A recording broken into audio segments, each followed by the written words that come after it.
We have a ton of community outreach and engagement.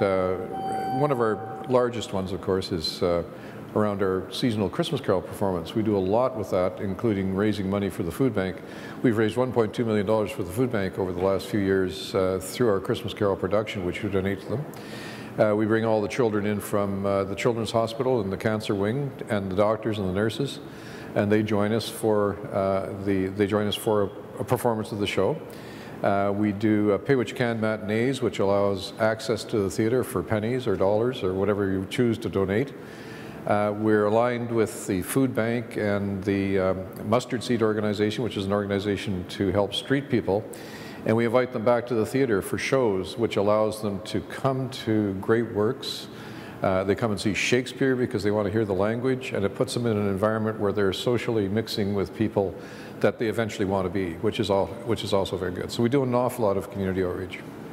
I think it's bigger than our organization, quite frankly. It's creating an awareness, particularly with governments across this province, or across this country, of the significance of the cultural community across Canada.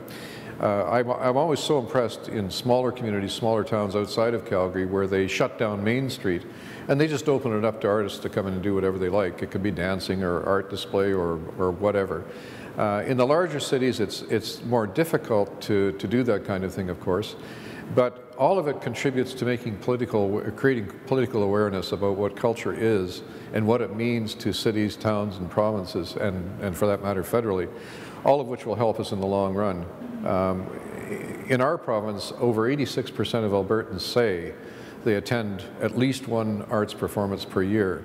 And the more we can get people aware of what's going on, the more that will increase, and everybody wins by it. I think it's the fabric of our communities, and I think it's important our children see it. All of these things contribute to a healthy society, and Arts Days is part of that puzzle. First of all, we're leading the charge in our building. We're the ones that are trying to organize cultural days for the 6 organizations that we work with frequently. And I often speak to people and say, about cultural days, and I said, it's not a question of making a huge investment.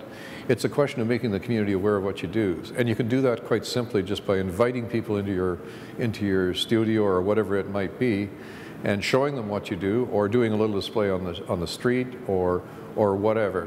But everybody can contribute in their own way, and it doesn't have to cost a lot of money. So I do a lot of speaking to people who say, don't worry about spending a lot of money, just do something, just do what you do, but do it publicly so people can access it.